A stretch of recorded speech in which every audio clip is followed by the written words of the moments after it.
All right, so Shams just dropped the 2020-2021 All-NBA team. So I'm going to be giving you my immediate thoughts on this. I haven't really got a chance to sit down and look at it, but I also have an article which I'll post in the description of this video from a couple weeks ago where I predicted what the All-NBA teams would be, or at least what they should be in my opinion. So we're going to kind of compare them in this video. We're going to talk about my initial reaction to all the teams. So the first team, 3 easy selections, no surprises whatsoever. Nikola Jokic is the center. Giannis Antetokounmpo is one of the forwards. The other forward, slightly surprising, Kawhi Leonard. And the guards, Luka Doncic and Stephen Curry. So Curry obviously being the obvious selection there. I think everyone knew he was going to be in that one. The way I had it pinned out in mine, and granted, I understand this is unrealistic because it involves 2 centers. I had Embiid listed as a forward, even though he's clearly a center and nothing but a center.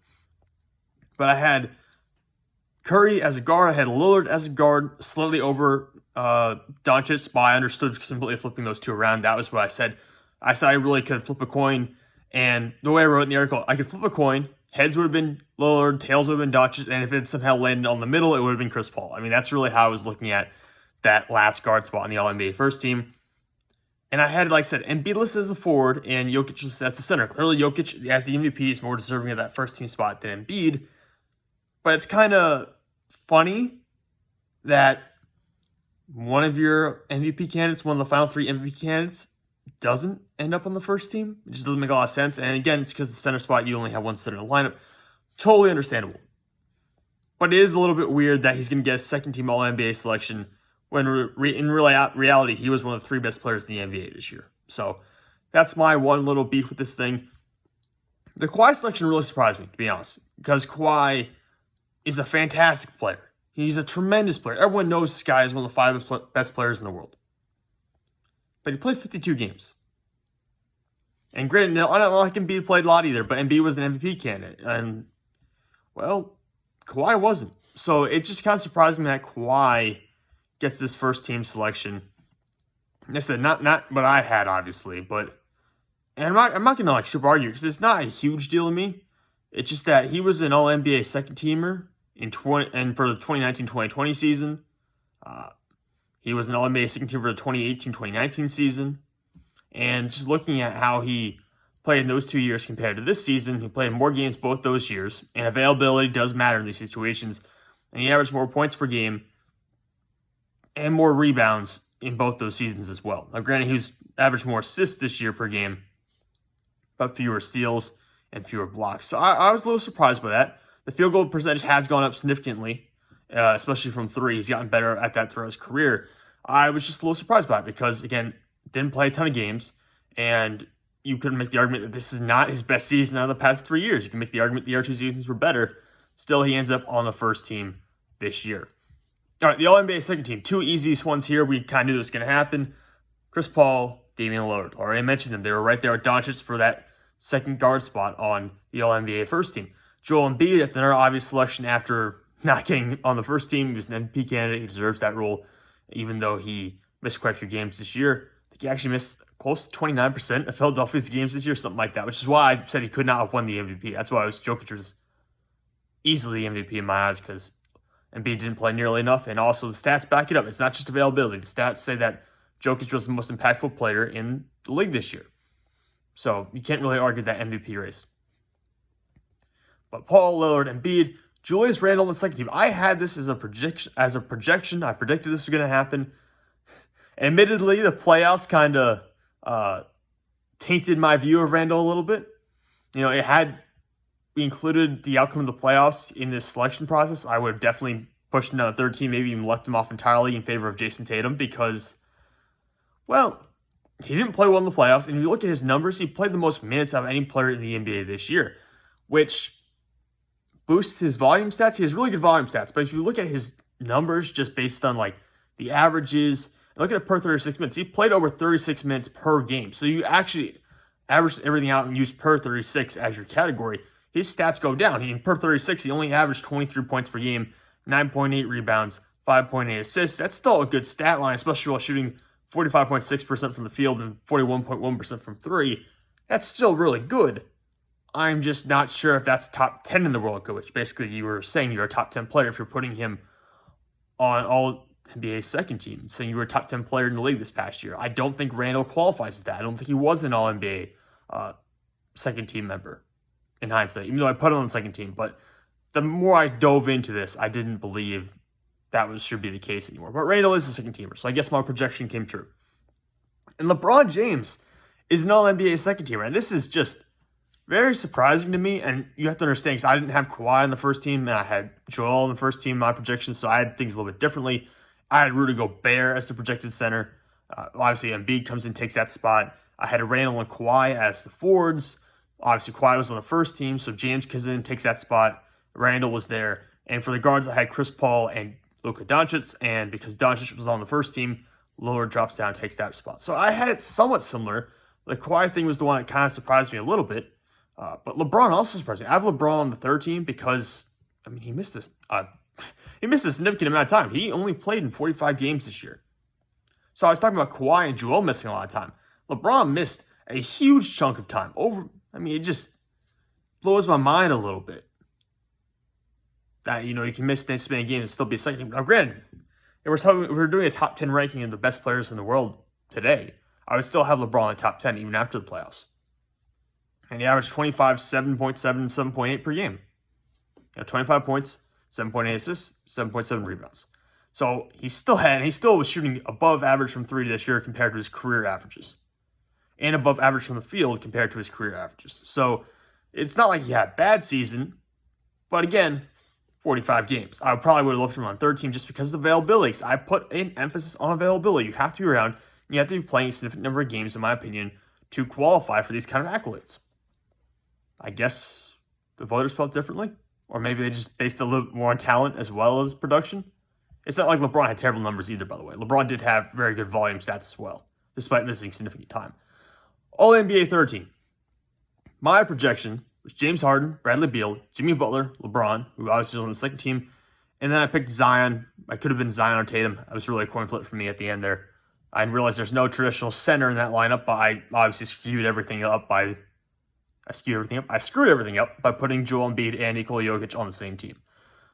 The actual All-NBA third-teamers, Kyrie Irving at point guard, Bradley Beal, Rudy Gobert, Jimmy Butler, Paul George. Understandable. These are all great players, by the way. I have no qualms with any of these selections because they are all tremendous players. My question is, Kyrie Irving, who played 54 games, averaged almost 27 points per game, about 6 assists per game, and 4.8 rebounds. You've got Kyrie, and you've got James Harden. Now, I'm looking at James Harden's games played right now, so I can compare them to Irving. I know he missed more time. He played in 44 games.